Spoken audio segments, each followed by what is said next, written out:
I want to welcome everybody to Elders of Zionism podcast. We're here today with Guy Goldstein. Golan will be back in a couple days, and we do apologize ahead of time. This will probably be our worst edited episode that we've ever put out, but what are you going to do? Our chief editor is stuck somewhere, and he will be back in a few days. Guy, it's good to see you. And I often tell people on social media, you are my source. You are a source. I don't think that's anything to be questioned. You have a lot of contacts within the Israeli government. You have a lot of contacts on the ground in Israel. So I do trust you more than I trust anybody that's speculating. And right now, all we're doing is speculating.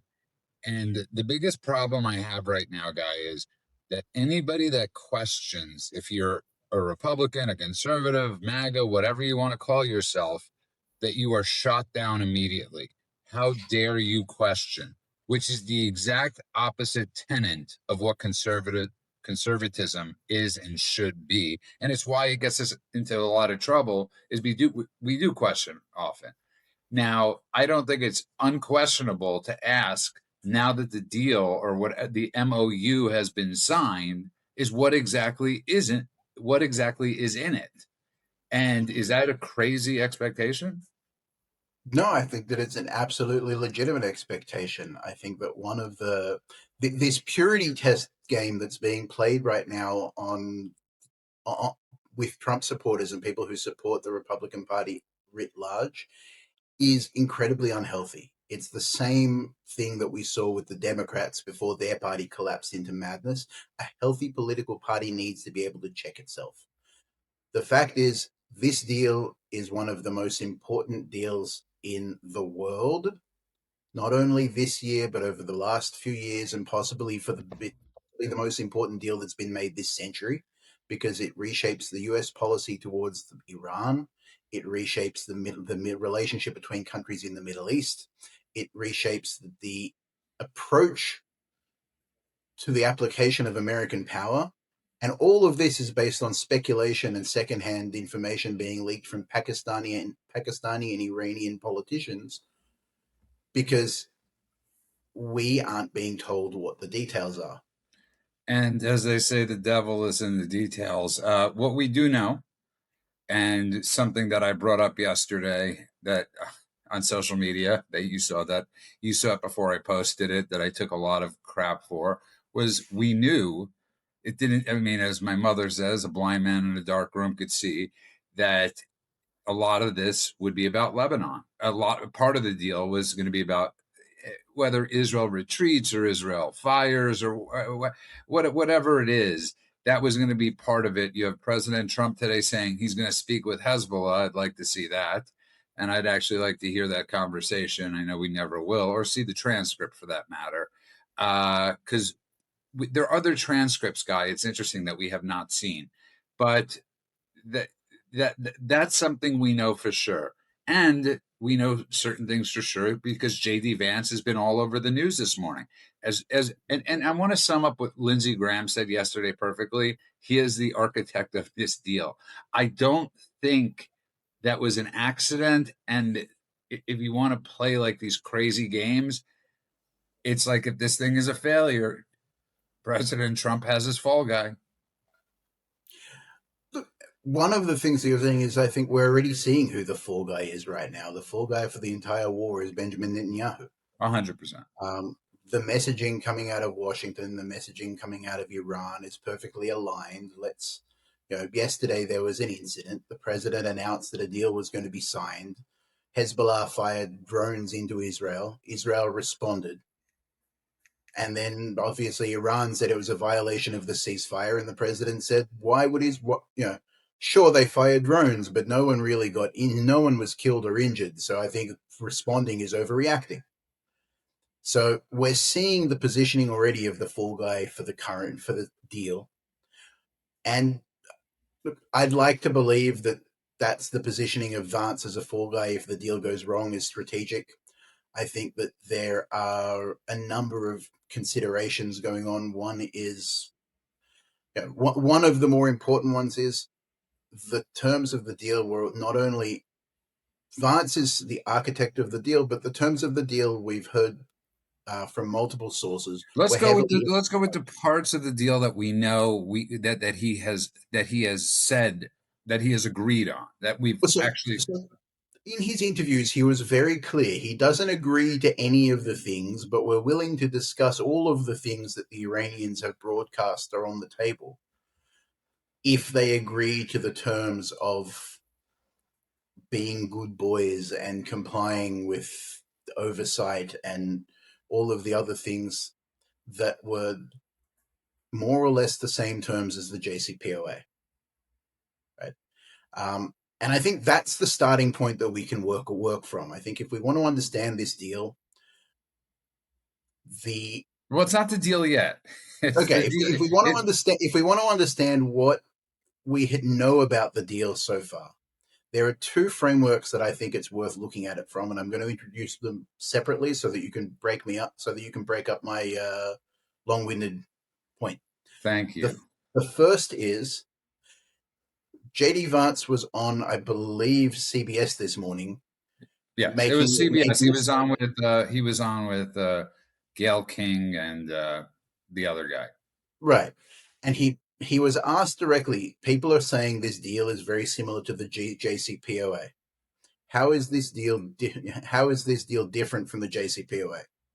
To which his response, which I'm gonna first call out the rhetorical thing, which is first of all, he said people are wrong because they fundamentally don't understand. My experience personally is when you start a statement by trying to point out why everyone else is an idiot, you're probably about to explain that they were right and you don't like that they disagreed with you.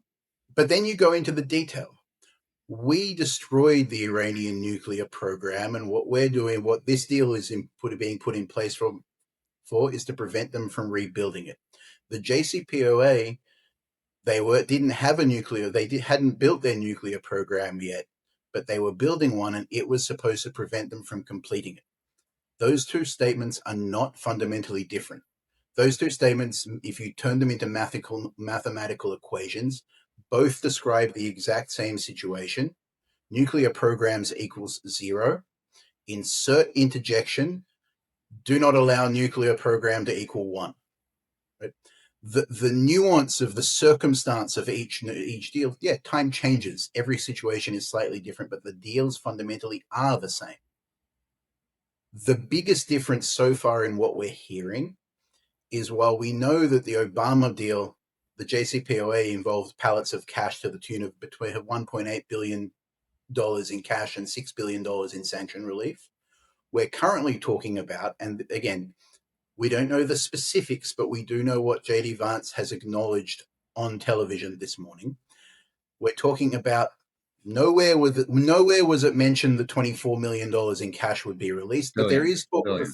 there is a talk of a $300 billion reconstruction fund that if they maintain their part of the bargain could be on the table. So Okay, so I wanted to move on a little bit because he he did another interview with Jonathan Carl, and now here's the issue. He's been all over the media we've never seen him be all over the media on a specific topic, right? This has always been Rubio's uh, venue, as one might say, right? I mean, let's be honest. And he was on, I think it was with Jonathan Carl, if I'm not mistaken. You might have sent me this, or I might have sent it to you. Where the problem right now that President Trump has is his posts. It's going to be a very damning and damaging thing. And in one of his posts was, "We're not going to the ultimate surrender, right? We will not make a deal until there's absolute unconditional surrender." surrender. Sorry? Unconditional surrender. Unconditional surrender. Thank you. Until there's unconditional surrender. And watching him try to get out of that, what he meant by unconditional surrender. And listen, here's the thing, guy. If you're going to do something, that's okay. If you're going to try to make a deal, if you're going to try to, you know, do anything and do it differently, that's fine. But come out and say it. Be honest about it. Be transparent about it, and say this is the path that we're trying. It hasn't been tried, or we're trying it differently. But don't ignore the posts and the statements that have been said, to the Iranian people, help is on the way. To just all of these different things that we have receipts for, and that's really where the major problem, Guy, is the receipts and what we have now. And you could come out and say, you know what, we've changed. Mhm. Well, and this fits in perfectly with the second framework of analysis that I was going to suggest that we should There look we at. go, perfect timing, It the was two of us. brilliantly done. The Ultimately, at the beginning of the war, the president named 4 specific goals: destroy the Iranian nuclear program, end the ballistic missile threat, end the proxy threat to regional allies, and end the persecution of the Iranian people. Those were the 4 specific objectives that the president put on the table. We're now reaching a point where we're negotiating a memorandum of understanding that delays the Iranian nuclear threat, has removed the discuss, and again, this is all based on what's currently known, with the caveat that the terms are supposed to be released in 24 to 48 hours. I Although may find Trump said myself not, eating my although Trump said they won't be released until next well, week. I may or may not find myself eating my hat when they release the actual information, but going off of the information that is currently available, there there is a negotiated delay to the nuclear program that is reliant on the goodwill and the honesty of a partner who has proven themselves to be deceitful and manipulative for 47 years. That's the end state of the nuclear program. The ballistic program is off the table. The proxies are being preserved by the agreement, and the Iranian people have been hung out to dry. So, of the 4 stated war aims, one of them, the inverse, has occurred. One of them has been achieved partially. 2 of them have failed completely. And on top of that, the future state of the Straits of Hormuz are worse off than they were before we started. So, I listen. I think that's amazing analysis. I think, yeah, I think that's just absolutely amazing analysis, and I don't think you'll hear that anywhere else. And why I like talking to you about this is I know it's funny how we are offline, and then when we sit here is very different.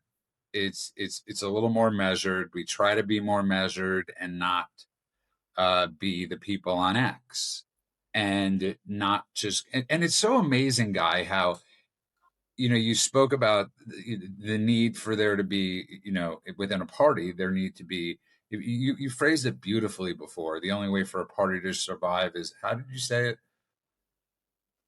Or do um, you not remember? I'm not sure how, I don't remember how I said it, but I'm going to suggest that loyal opposition is what makes democracy succeed. Perfect. Perfectly said. And this thing of the loyal opposition that we're seeing right now, or however you want to frame it, is it's okay. Again, I say this to have this conversation. It doesn't mean, as I said, you could disagree with President Trump and still support him. The problem we're seeing right now is it's extremely difficult when you have everything as you just laid out, right? Which is on record, which we have receipts for, and everything else not be accomplished, and then have it twisted on us. Well, if you don't go with the deal, you're a traitor. Right. And I think this is one of the times where we actually get a really good look at who's left on the right leaning sort of talking head sphere after we've purged the Tucker Carlsons and the other lunatics. Because there are 2 ways to look at what's happening right now, right? There is well, the president said it's good, therefore I'm going to blindly follow him off the cliff no matter what he said. And then there's well, the president told me what a good outcome to this war would be. I listened to that, I processed that, and I'm using my own facilities to analyze whether or not we've reached the point that he told us we were supposed to reach. And what I'm finding is that we've fallen short, and I haven't yet been provided a sufficiently good explanation for why we've fallen short or why that shortfall is still a sufficiently good outcome to the war. Right? So it's not about distrust, it's about maintaining trust and remembering that this isn't about what's the last thing the president said, but what did the president said when he wasn't under pressure to sell a lemon? Perfectly said. And listen, I'm not going to get into we're not going to speculate on who wanted this to go forward. Obviously, there's word out there that Rubio, Hegseth, and Bessent were against this, and Kushner, Witkoff, and Vance were for this. We don't know that. We don't know yet that if that's true. Sure, looks like it, but just a little bit of speculation. I want to go though to something a little different though, and Menachem Begin, the former prime minister of Israel, to his death, he never forgave himself for the Camp David Accords. Never forgave himself because he went to all the spiritual leaders, and he was probably, would you say he was probably the most religious prime minister Israel has He had? was the first openly Jewish Israeli prime minister. He was the first Israeli prime minister that led with his Jewishness. That's not to say that the other prime ministers weren't Jewish, but he was the first one to put his Jewishness as his fundamental ideology or his founding ideology. Well said. And he took it to his grave. He never forgave himself because it opened the doors to what we're witnessing now, what we're watching now, and what we've been witnessing this whole time. Now, I want to get to something though, because you know, Bibi gave a speech this morning, and one of the things I don't believe he mentioned was the hostages as being, and this is a very tricky situation. And yes, a lot of us are very grateful that President Trump got the hostages out. But at the same time, a lot of us were not very happy with with what the deal was to get those hostages out. And this is something people hate talking about. It's a horrific topic, but are a certain amount of lives worth a certain amount of lives? And as you could see how negotiations have gone from Begin and probably before that, but especially in the Middle East, it really never seems to work out quite well. I want, can you show me a negotiation in the Middle East that's really worked out very well? I mean, no, that's not true. The Ottomans eventually surrendered. I'm trying not to go back that. I'm trying not to go back that far. And you're an honest broker, so I could ask you this honestly. So look, the thing that you have to understand before you try to understand whether there's a negotiation in the Middle East that ended well is what is a good outcome to a negotiation in the Middle East, right? Because when you come from a country that's rooted in Judeo-Christian values, Western values, capitalist values, and all of the different value systems that make up almost any Western nation today, you have a set of assumptions about deal making, which is fundamentally antithetical to the assumptions about deal making in Islam and the Arab world. And this isn't coming from me. This is either you can either take it from the Quran or you can take it from an imam friend of mine that I've had many conversations with about this. And one of the things he always says is, until I became friends with a Jew for the first time, I didn't understand why you people were so gullible. And he said it with love. He didn't say it as an insult. And he said, because in our world, every relationship is transactional. In our world, if the condition that made our friendship worthwhile to me ceases to exist, I'm not loyal. I don't owe you any loyalty. Right.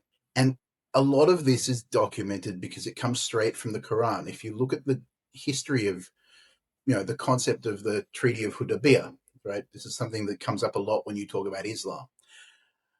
Muhammad marched on Mecca. He wasn't strong enough to take Mecca, so he made Medina. He made an agreement that basically said, we'll have a truce. Over that time, his army was strengthened. He found more followers, and at some point, he realized he had more than enough followers to conquer the city. So 2 years into a 10-year ceasefire, we'll call it, he conquered the city.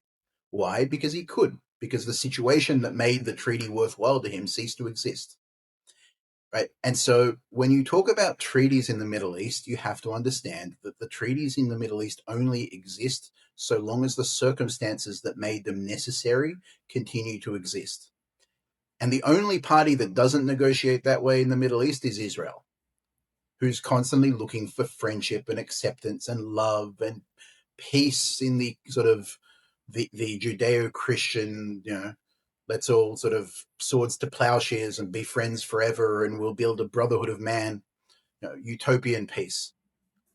And the party that keeps forcing Israel not to negotiate in the language of the Middle East is the rest of the world.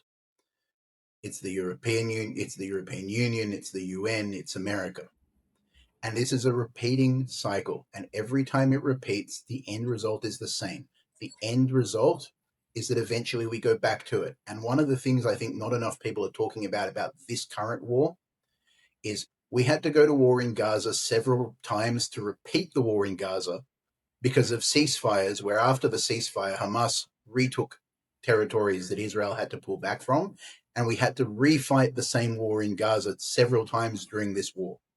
Similarly, the war with Lebanon, I don't know how many people remember this, but on the first day that the president came into office, a ceasefire was declared between Israel and Lebanon until such a time as Hezbollah started attacking again, and Israel had to re-engage in the war with Lebanon. Similarly, with Iran, there was a war with Iran, the 12-day war, which was abruptly halted by Operation Midnight Hammer. And Israel was told, there's a ceasefire now. And 8 months later, there was another war. Right? So we're actually doing the same wars twice within a single series of wars because of these ceasefires that aren't what Western negotiators think they are. 100%. And just for the record, like you said, this has been going on for decades. The onus isn't on any one administration. This has been going on for a long time, regardless of the fight. Uh, Right. But what's new is that the cycle gets shorter and shorter, and now there's no yeah, break between them. Now you get to one. You finish fighting the war with Hezbollah, and you have to go back to Iran. You finish Iran, and it's all the way back to Gaza. There's no rest in between anymore. yeah, no, it's like what it's like compare it to. It's like you're not a it's when you're an alcoholic, right? Your runs get a lot shorter. You're in the beginning, you're able to drink for 6 months, an extra 6 months or 9 months. And by the time you're done, it's like 3 days. Then it's like 6 hours. And then hopefully you get sober. You can't maintain these runs. And that's sort of what we're witnessing is they can't maintain these runs. There are too many variables, as you see Hamas come out today and congratulate this deal. And I don't know, was that a decent analogy? Just so I don't feel like I sound like a jackass. Yeah, no, I think it makes perfect sense. I mean, my experience is that I just got worse at drinking over the years, and I gave it up because I was no good at it. Well, that's what Um, makes you not an alcoholic. The alcoholic would continue to go, even as bad as it might, even as bad as it that's might it. be. The problem is at the end they can't go. It's Right. like you're like you start then stop, you start then stop. And I just want to say before we go on that you have had some amazing pieces.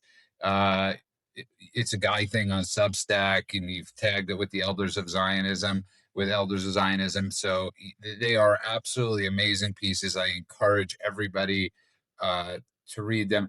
But I just want to get back to this thing of it's okay to disagree with the path that we're on. And that doesn't mean you don't support the president. And this somehow gets lost in the shuffle that how dare you disagree? And I'm not a yes person, and neither are you. We try to call balls and strikes, and this attitude is so dangerous. And and that's why we haven't commented on what we don't know today. We're not going to comment on what we don't know.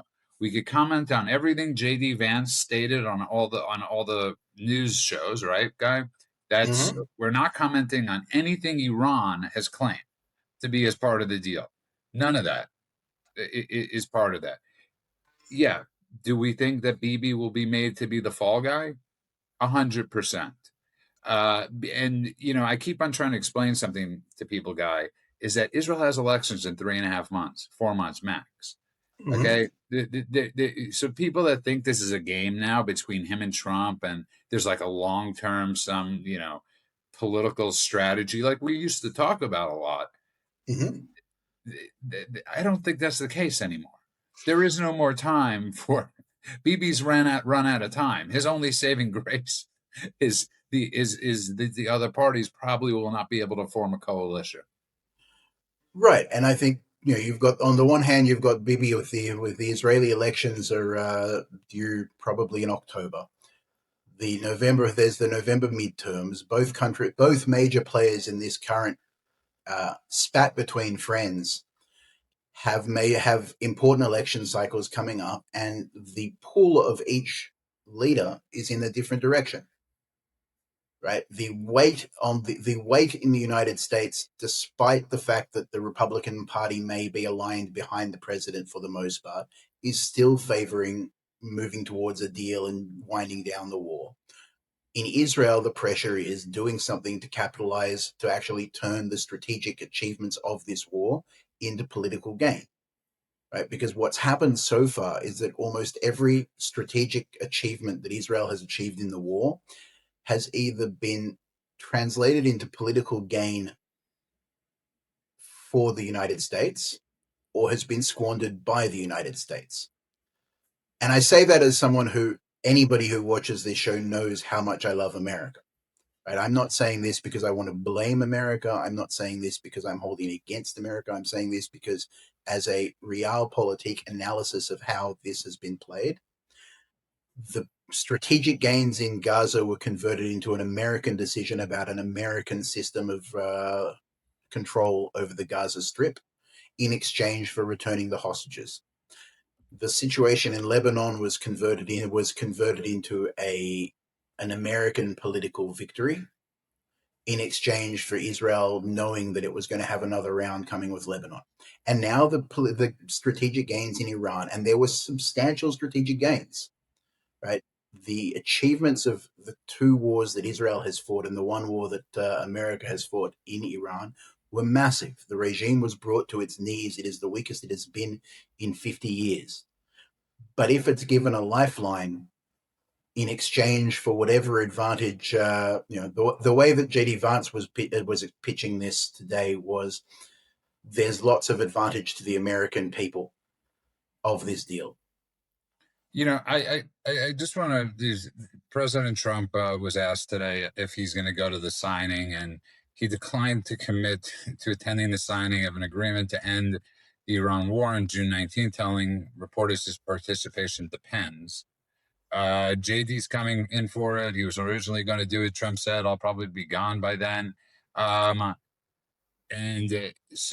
here's again, Trump also called the agreement a very powerful document and said the text of the agreed memorandum of understanding, the MOU in Iran, would be released very soon. And I think this very soon thing is what is sort of is what Listen, what's the word I'm looking for? listen. When I get a great, we've all been to school. When I used to get good report cards and I came home and told my parents I had a great report card, the first thing I did was whip it out and show it to them. When my parents asked me how my report card was and I knew it wasn't very good, that's when I tried to say, oh, I didn't bring it home. It's still in my bag. I don't know. I can't show you it right now. You, if you're proud of something, if you think something's genuinely great, you don't need to hide it, right? If this is a great deal, it doesn't need to be hidden. Now, I'll add to that the timing, apart from the fact that it was on his birthday. Happy birthday, Mr. President. Wonderful news. 80 years is an achievement no matter who you are. There's also the G7 coming up next week in Europe, where 7 of the most powerful leaders in the world will apparently be meeting with basically every Arab country. Every Middle Eastern country except Israel seems to be on the agenda.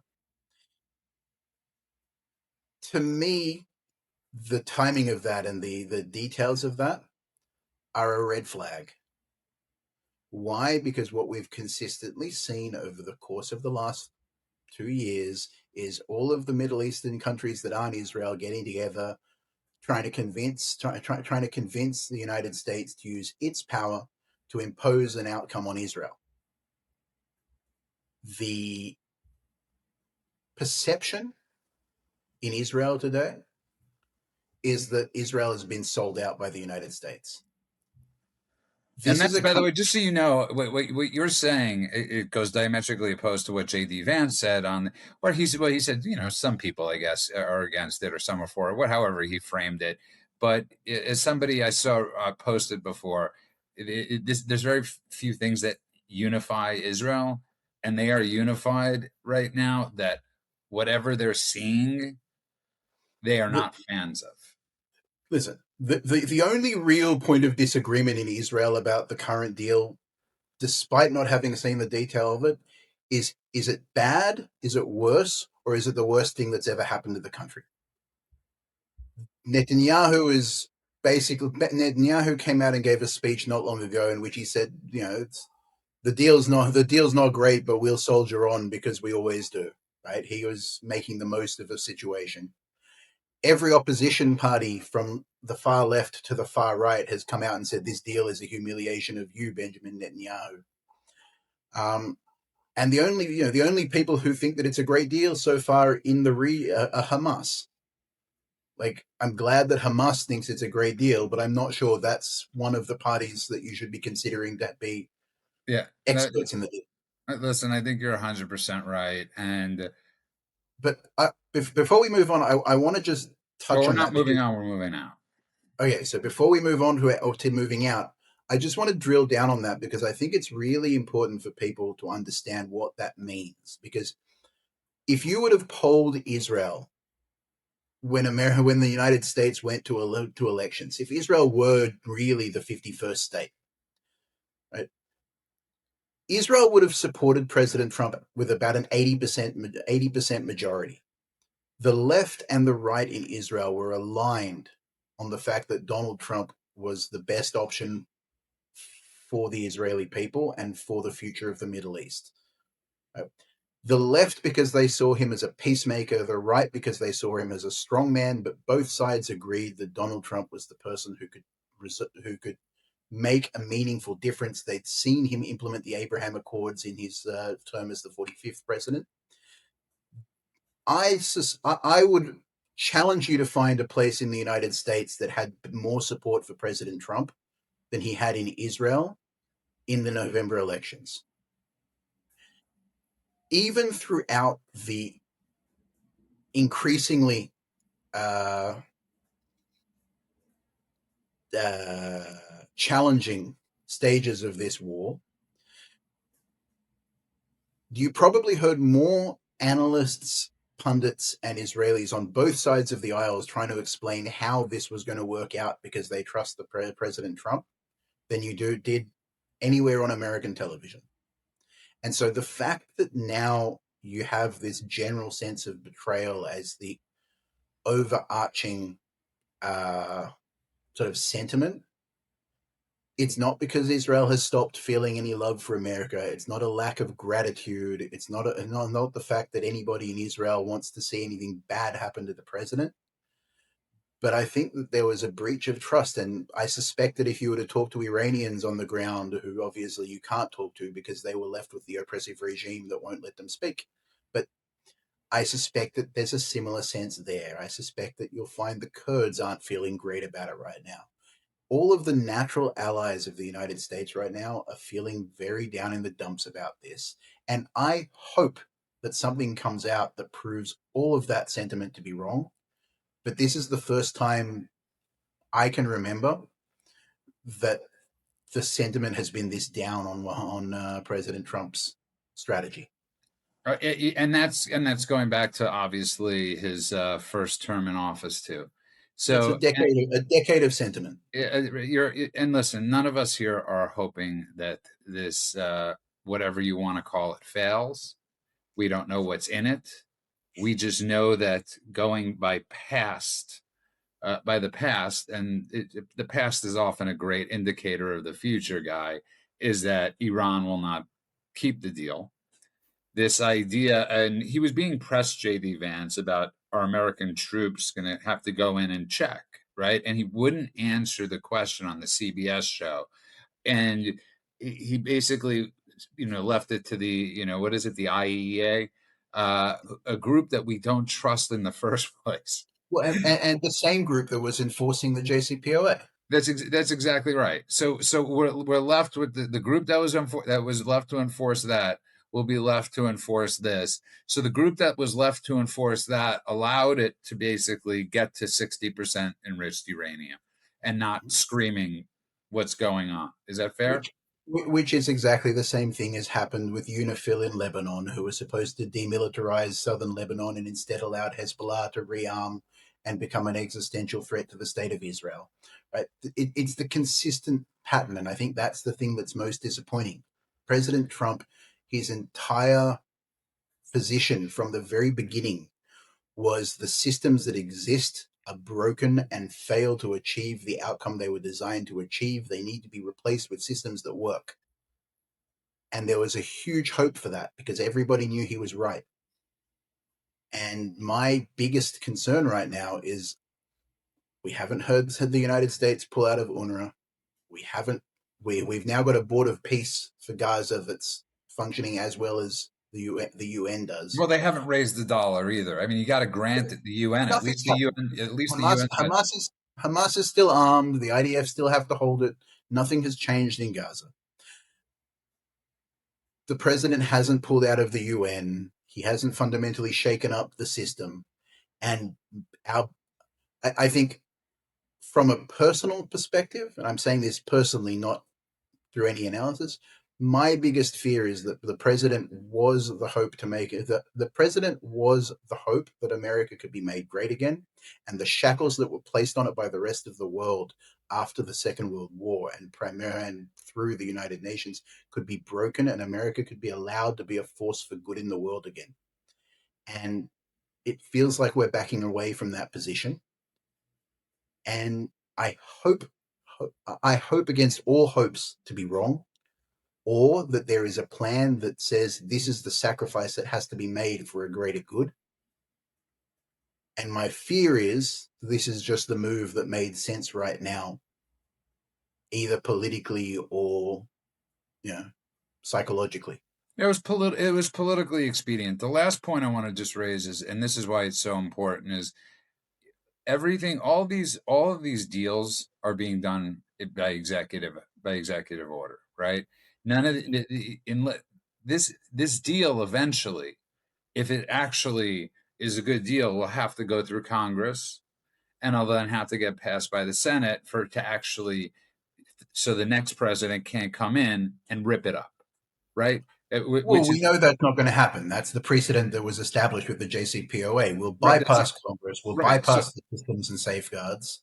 right. We'll So just so make but it a let's. fit. I think it's important to talk about that, right? So with the JPCOA, Trump ripped it up, got out of the Paris, all things we were happy about. He comes in, new executive orders. Biden rips those up on day one. Trump comes back, rips those up on day one. And this is all a bargain of who's going to be the next president of the United States. So Well, if a Democrat comes in, this is all for nothing. and it's more than that because it's the cost of this bargain, the price of this bargain is the credibility of the United States because it's no longer the United States making decisions as a union. It's just ruled by fiat. And this is a tool that's been used increasingly over the last 20 years.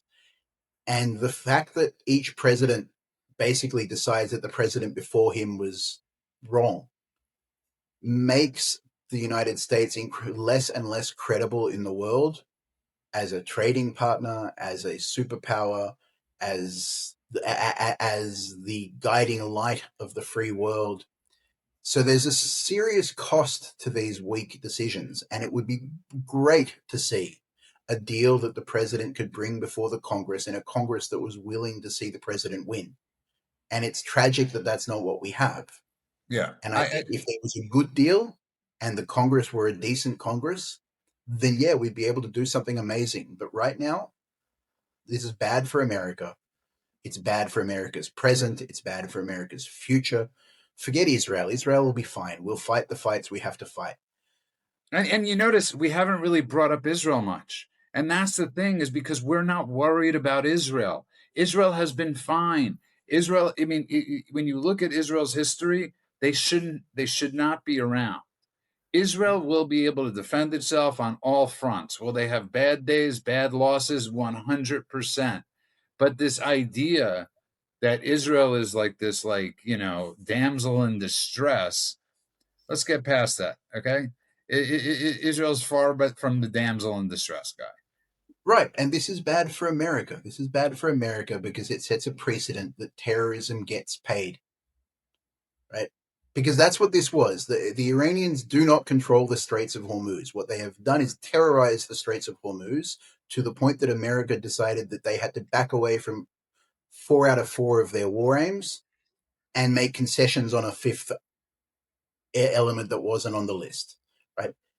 If that's the case, then I'm very concerned about what geopolitics are going to look like moving forward into the coming decades. I think that it is going to encourage the worst actors to act in the worst possible ways. I think that you can expect North Korea to get excited seeing this and to start thinking about how it can blackmail America to make concessions. I think China may or may not be open to it. Russia is its own problem right now. But you can expect the worst actors to be thinking, this is an interesting change in the situation. How can I use this to my Yeah, advantage? they were right. How could we act worse? And I just want to just find we run out of time, but I just want to, and we're gonna be back most days this week as much as possible as this situation progresses. I just don't want to go on about something that I think we've talked enough about what we don't know or what we do know. I do know this, and this is a very hard thing because anybody that's listened to the show knows, or the daily cheat sheet knows, I haven't always been very high on JD Vance, right? I haven't smoked the Vance fumes. And so it's very, this is when it comes to, we have to separate our emotion and our objectivity. But I, this is the President Trump's problem right now, because I want nothing more than President Trump to succeed, and I want nothing more than America to succeed, Guy. And you're in the same boat as I am. Having JD Vance as your messenger talking about foreign policy is a step above AOC talking about foreign policy.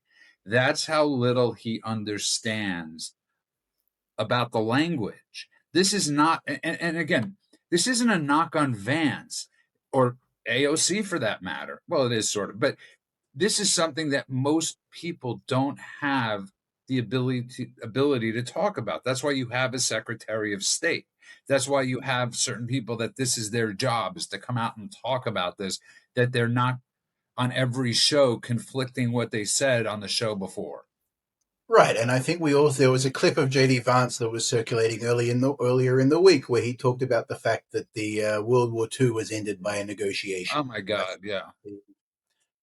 that's one of those lines that, like Kamala's, there hasn't been a land war in Europe since World War II. It's one of those lines that the level of historical ignorance required to make that statement is would be funny were it not for the fact that this is the person who is the architect of the most important political deal in the world right now.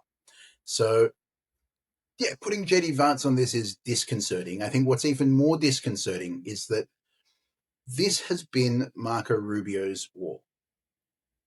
The entire strategy behind what's happening in the world had Marco Rubio's signature all over it because he understands in a way that maybe I can't think of a Secretary of State since Kissinger that had an understanding of the world and how it worked better than Marco Rubio. If Marco Rubio was the person coming out and making the case for this deal, I think people would feel very differently. That's such a because great. It's such a great point. I got to tell you, that is the best point of the day, and I think we should end on that. I don't think you're going to beat that point. I think that is one of those things that great point, great post, and something that really should percolate in people's brains. And I'm happy it came from me bringing it up, but I am jealous that you said it. On that note, Golan was greatly missed today. Again, I'm sorry how this show will sound. I'm sure it'll sound fine. I mean, do people really listen for the sound, or do they listen for what we're saying? I want to again remind go to Guy's Substack. It's a Guy thing. You could also find it at the Daily Cheat Sheet, and not at the eldersofzionism.com or eldersofzionism.com. It all leads you back to Substack, so you can see what Guy wrote. You could also see the videos of this show over there. So I encourage everybody to go to eldersofzionism.com. It's a Guy thing on Substack. Everything is linked together. And go on True Social or an X where we're trying to build a following, but go on True Social and follow us. I don't understand. People are still scared to go on True Social.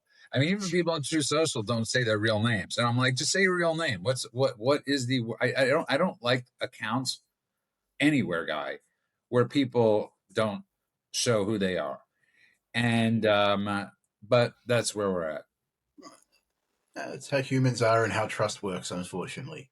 And I'd just like to add to close off the episode that I hope against hopes that I will have to eat my hat about everything I said on this episode. I say that all the time, by the way. I just for the record, I say that. I hope I'm wrong.